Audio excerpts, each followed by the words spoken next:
On a warm, almost humid summer evening in June 1991, the twin beams of headlights cut through the fading twilight, illuminating a dusty road leading to a relic of a bygone era, the Starlight Drive-In Theatre.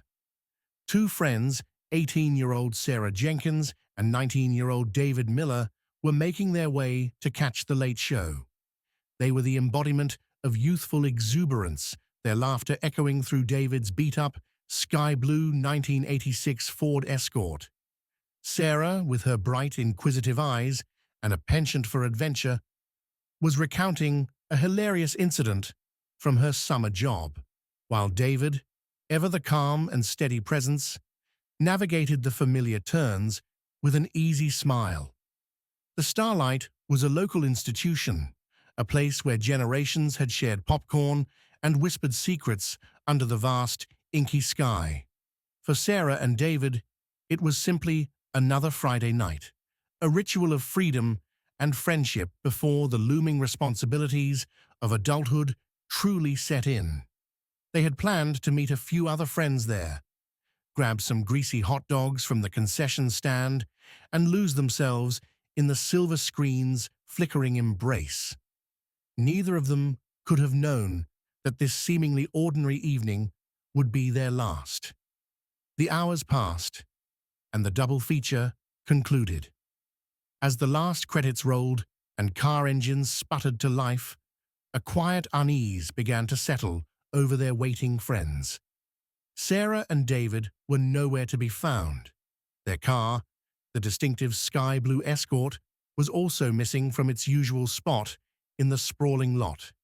Initial attempts to reach them on their pagers, a common accessory for teenagers in the early 90s, went unanswered. It was puzzling, but not yet alarming. Perhaps they had decided to go for a late-night diner run, a spontaneous adventure, or maybe they'd simply driven off with another group. The friends exchanged knowing glances, a mixture of mild annoyance and youthful speculation. But as the night bled into the early hours of Saturday morning and then Saturday into Sunday, the easy speculation curdled into genuine worry. Their parents, initially patient, quickly escalated to frantic calls to local hospitals and police departments. The Starlight Drive-In, once a symbol of youthful freedom, now held the chilling weight of an unanswered question. Where were Sarah and David? And why had they vanished without a trace, leaving behind only the lingering scent of popcorn and the unsettling silence of an empty parking space? This was not merely a case of runaway teenagers.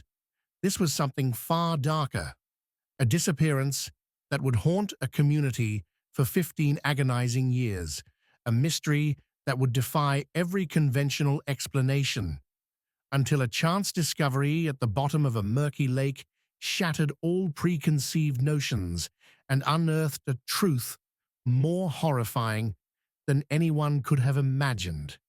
What force could have taken two vibrant young lives from a bustling public place, leaving not a single witness or piece of evidence?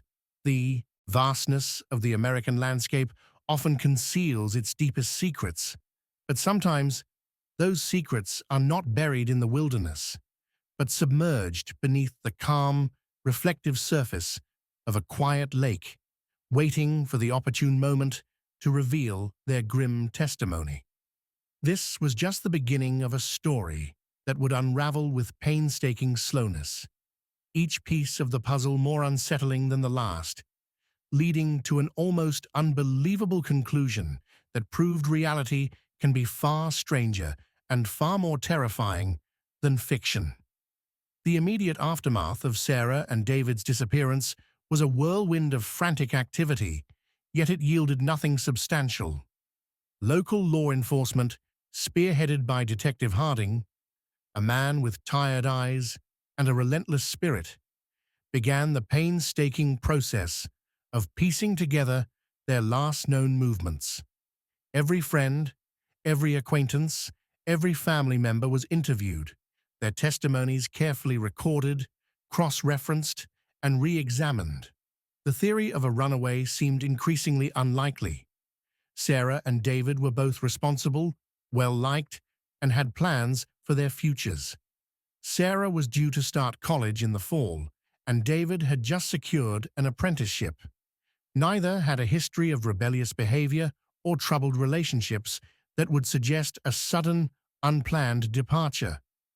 Their parents, gripped by a terrifying anguish, circulated flyers with their smiling faces, their youthful optimism now a stark contrast to the grim reality of their absence. These flyers, once crisp and hopeful, soon became weathered and faded, tacked to every lamppost and bulletin board in town, a silent testament to a community's desperate search.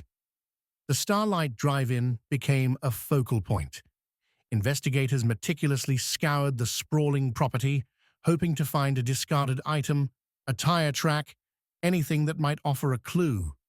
They examined the projection booth, the concession stand, even the dusty abandoned playground equipment, but the grounds yielded nothing.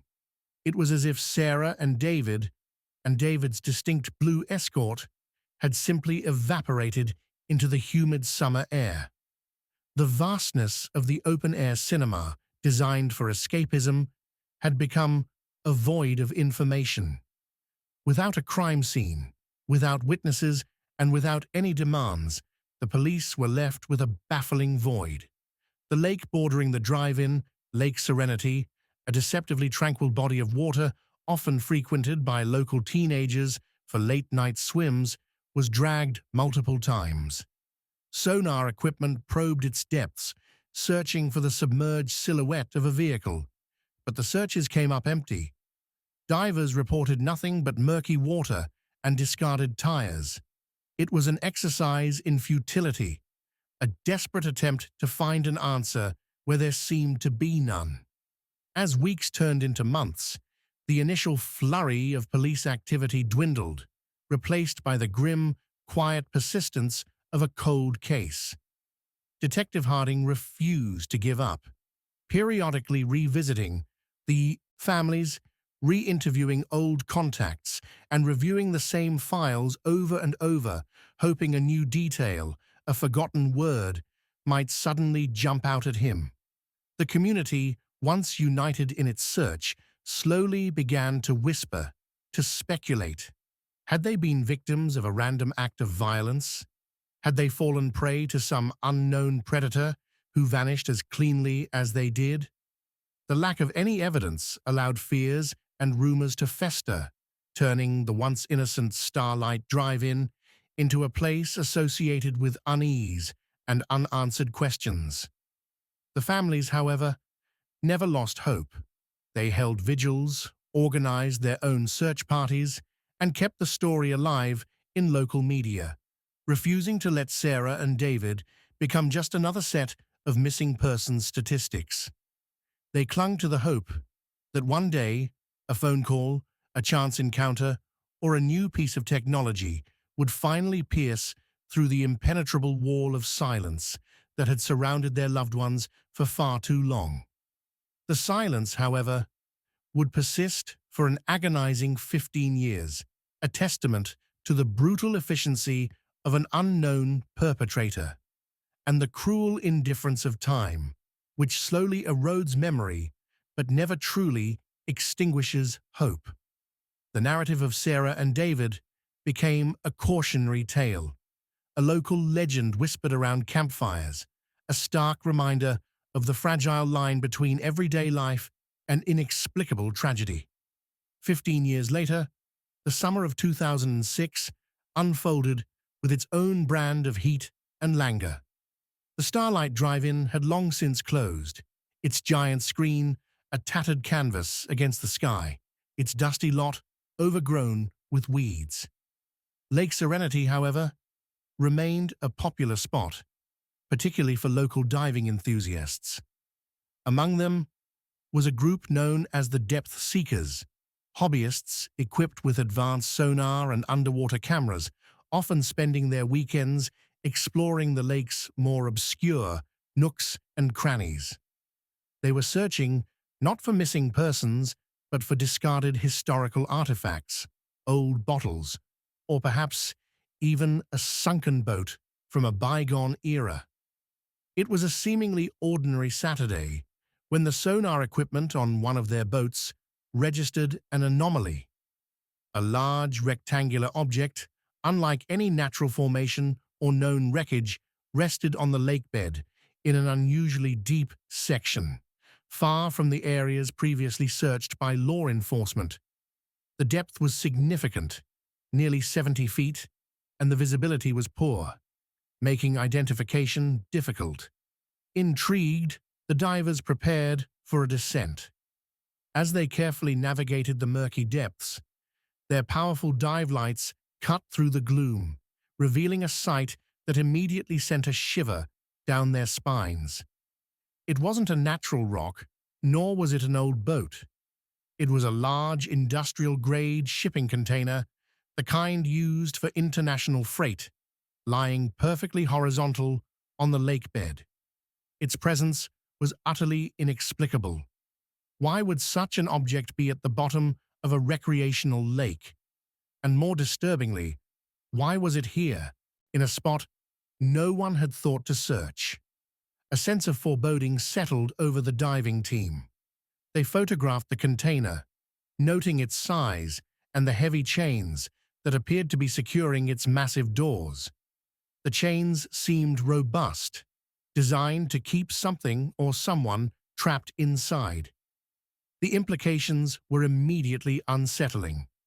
Upon resurfacing, the dive team contacted local authorities, their voices tinged with a mixture of excitement and dread.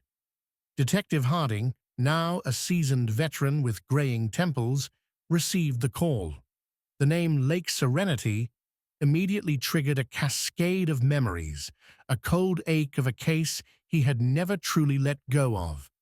The sheer improbability of a shipping container at that depth, coupled with its location relatively close to the defunct drive-in, rekindled a long-dormant spark of grim possibility. Could this be it? Could this be the breakthrough he had silently hoped for all these years? The image of Sarah and David's young, hopeful faces flashed through his mind. He knew, with a certainty that chilled him to the bone, that whatever was inside that container, it was unlikely to be a benign discovery. The stage was set for an unprecedented recovery operation, an undertaking that would require specialized equipment and a meticulous approach, for the secrets held within that metal box had been submerged for a decade and a half, waiting patiently for the moment of their horrifying revelation. The serene surface of the lake had belied the profound darkness that lay beneath, a darkness that was about to break the surface and cast a long, chilling shadow over the community once again. The recovery operation for the sunken shipping container was an enormous logistical challenge, drawing resources from multiple agencies. A specialized salvage team was brought in, along with heavy-duty cranes and advanced underwater mapping technology. The lake was cordoned off, transforming the tranquil setting into a tense, bustling work zone. Days turned into a week as divers carefully rigged the massive container, battling against the immense pressure and poor visibility. The air was thick with anticipation, a palpable dread that hung over everyone involved, from the seasoned divers to the curious onlookers kept at a distance. Finally, after hours of painstaking effort, the colossal metal box began its slow, agonizing ascent from the murky depths. Water streamed from its seams as it broke the surface, glinting ominously in the sunlight. A collective gasp rippled through the onlookers as the container, encrusted with years of sediment and algae, was carefully hoisted onto a waiting barge. As the container was brought to shore, a forensic team, led by a solemn Dr. Eleanor Vance, a veteran medical examiner, stood ready, their faces etched with a grim determination. The heavy chains securing the container's doors were cut, the clang of metal echoing eerily in the hushed atmosphere. When the doors finally creaked open, a wave of unspeakable horror washed over everyone present.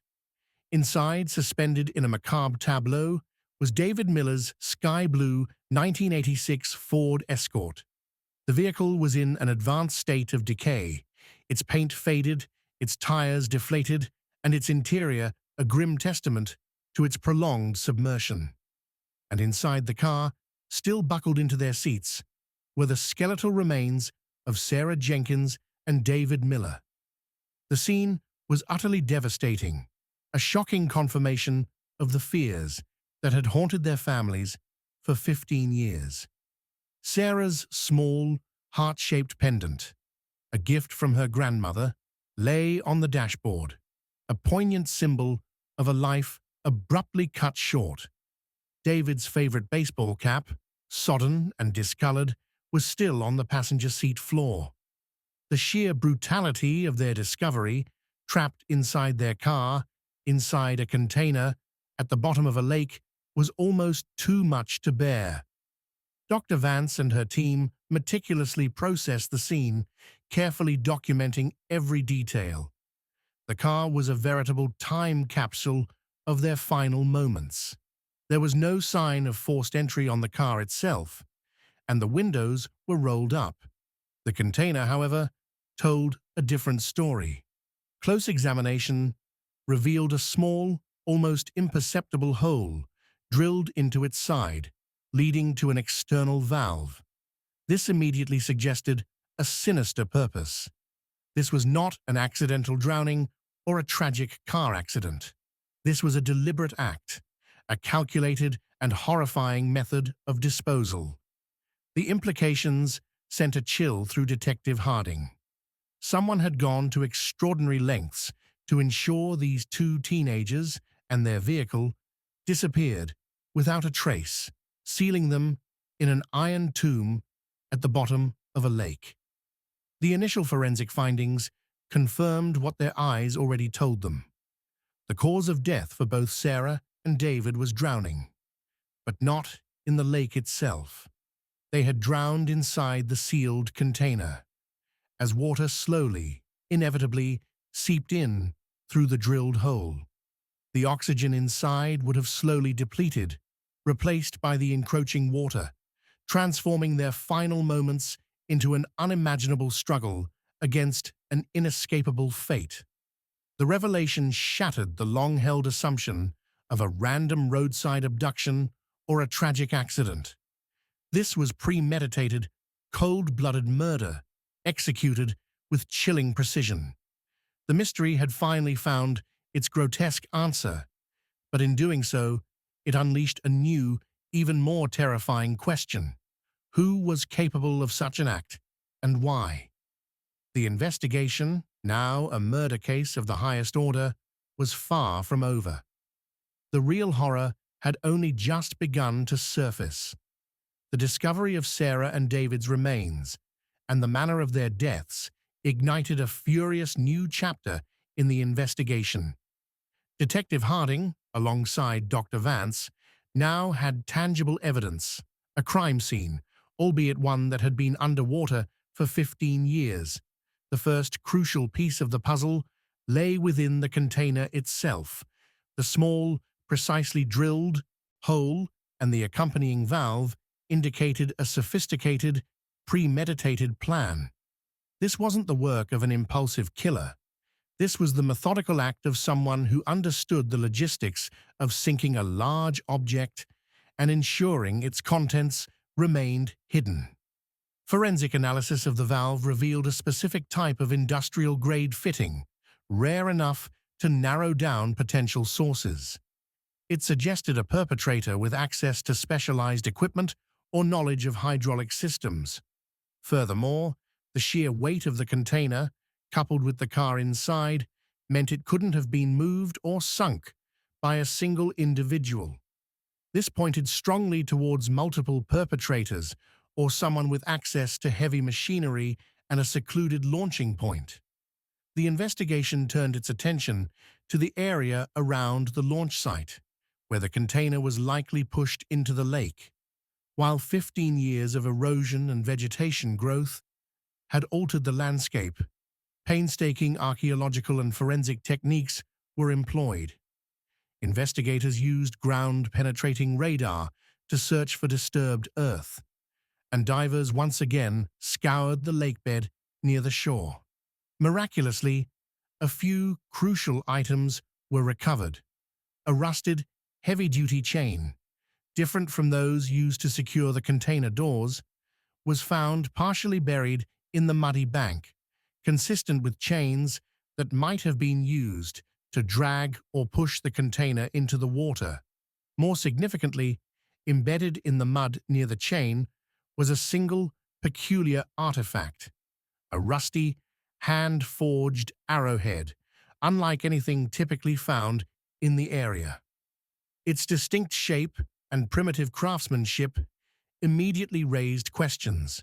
Was it a coincidence, or a chilling signature left behind by a killer who perhaps collected such items? Dr. Vance, meanwhile, continued her meticulous examination of the skeletal remains. While the initial cause of death was clear, she searched for any overlooked details, any hint of a struggle or a pre-mortem injury.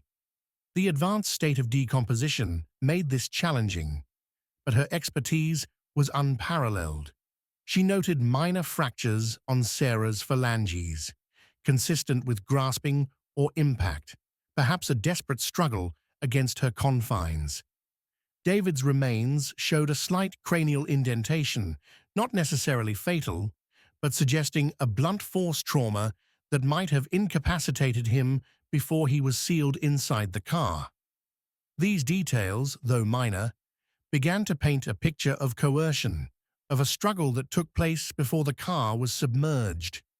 The victims weren't simply driven into the container, they were forced, potentially under duress. This elevated the crime from a simple disposal to an act of extreme violence and control. The arrowhead, though seemingly out of place, sparked an idea. Could it be linked to a known local figure, perhaps someone with an unusual hobby or a connection to a specific group? Detective Harding's mind raced, sifting through old files, looking for anyone with a history of peculiar interests or access to heavy equipment and a motive. The once cold case was now boiling with activity, each new discovery peeling back a layer of the agonizingly slow unfolding horror, revealing a calculated depravity that transcended a simple act of violence. The narrative had shifted from the tragic loss of two teenagers to a chilling hunt for a cunning, methodical killer who had meticulously erased his tracks for a decade and a half. The arrowhead, that seemingly innocuous piece of ancient history, became the unlikely key to unlocking the true horror of Sarah and David's disappearance. Detective Harding, following a hunch, tasked his team with a deep dive into local historical societies, archaeological records, and even obscure online forums dedicated to primitive weaponry. It was a long shot, but the uniqueness of the artifact demanded exploration. This unconventional line of inquiry eventually led them to a reclusive individual named Thomas Thorne. Thorne was a known eccentric in the community, living on a sprawling, secluded property bordering Lake Serenity, not far from where the container was recovered. He was a self-proclaimed survivalist, known for his obsession with primitive skills, including flint knapping and bow hunting. He occasionally sold his handcrafted arrowheads at local craft fairs, each one a testament to his peculiar hobby. Thorne's property, investigators discovered, also contained a large, dilapidated barn, big enough to house heavy machinery, and a private dock that extended directly into a deeper section of the lake, a dock capable of supporting a container launch. The pieces began to fall into place with a horrifying precision. Thorne, a man who otherwise kept to himself, possessed the specific knowledge of primitive weapons the access to a secluded launch point, and potentially the means to acquire and sink a shipping container. A warrant was swiftly obtained, and Thorne's property was raided.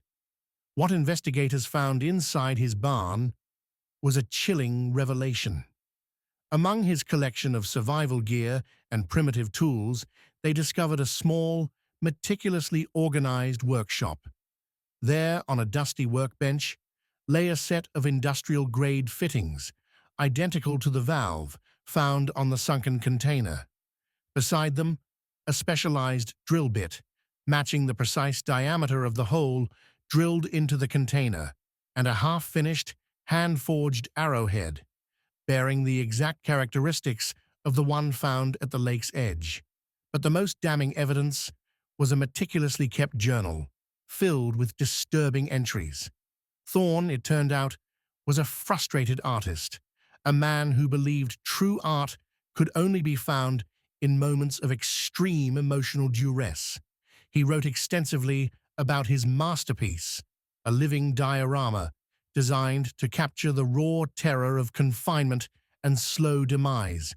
He detailed his plans to collect subjects, to create a perfect composition of despair. The journal described watching the Starlight Drive-In, observing couples, waiting for the perfect specimens, young, vibrant, and full of life, whose loss would create the most profound impact. He specifically mentioned Sarah's bright eyes and David's calm demeanor, ideal subjects for his grotesque art. The final, sickening entry described the abduction, how he lured Sarah and David with a feigned car trouble request just outside the drive-in, overpowering them, and then, with the help of an unknown accomplice, forcing them into the car and sealing them within the container. He wrote about the aesthetics of the container sinking, the perfect finality of its plunge into the depths of Lake Serenity. He even described listening to the muffled sounds of their desperate struggle as the water slowly filled the container, a cruel symphony to his twisted mind. Thorne was apprehended without resistance, a man completely detached from the enormity of his crimes, seemingly proud of his creation. When questioned, he offered no remorse, only a chilling recounting of his process, detailing how he and his younger brother, Mark Thorne, who was only 16 at the time, had worked together. Mark had been the one to help him with the heavy lifting and the final sinking, a coerced accomplice, threatened and manipulated by his older, more dominant brother. The truth, when it finally emerged, was more monstrous than any of the initial fears. It wasn't a random act or a tragic accident. It was a cold, calculated act of depravity, a performance orchestrated by a disturbed mind, a macabre artwork that had cost 2 innocent lives and left a community reeling for 15 years. The silent lake had held its secret well, but the tireless pursuit of a dedicated detective and the unique hobby of a diving team finally forced the truth to the surface, bringing a grotesque closure to a long and painful mystery. The weight of this revelation was almost unbearable, a stark reminder that true evil can often hide in plain sight, camouflaged by eccentricity and the everyday rhythm of life. The arrest of Thomas Thorne and the subsequent confession of his younger brother, Mark, brought a grim, agonizing closure to the community, but it also opened fresh wounds. Mark, now in his early 30s, had lived with the unbearable secret for 15 years, haunted by the specter of his brother's depravity and his own coerced involvement. His confession, though delayed, was crucial, corroborating Thomas's journal entries and filling in the chilling gaps in the narrative. He described in harrowing detail how Thomas, a figure of terrifying authority and manipulation in his youth, had forced him to participate.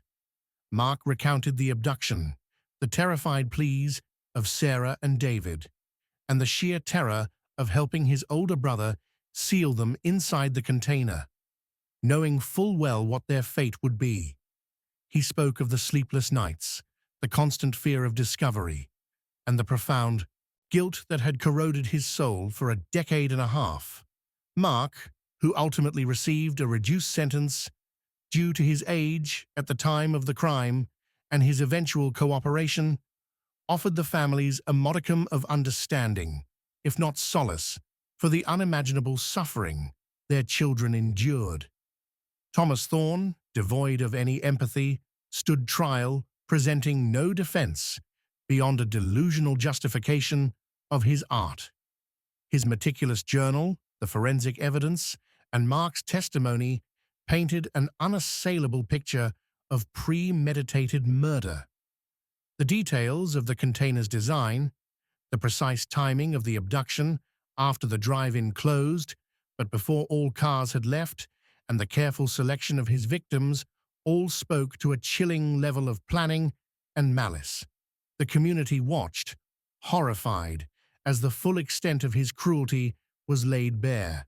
Sarah and David's families, present at every court proceeding, endured the agonizing recounting of their children's final moments, their grief compounded by the knowledge of the calculated torment they had suffered. The heart-shaped pendant, recovered from Sarah's car, became a symbol of their enduring love and the innocence that was so brutally stolen.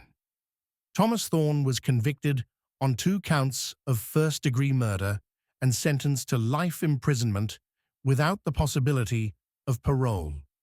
His case became a dark chapter in local history, a stark reminder of the hidden malevolence that can fester beneath the veneer of normalcy. The Starlight Drive-In, once a place of joy, was eventually demolished. The land, still heavy with its grim history, remained undeveloped, a silent memorial to Sarah and David. Lake Serenity, however, slowly reclaimed its tranquility, its surface once again reflecting the peaceful sky.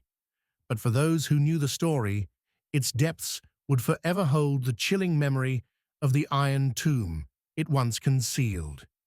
The image of the sunken container, the blue Ford Escort, and the skeletal remains became an indelible mark on the collective consciousness, a testament to the fact that some secrets refuse to stay buried, and some truths, no matter how horrifying, eventually rise to the surface.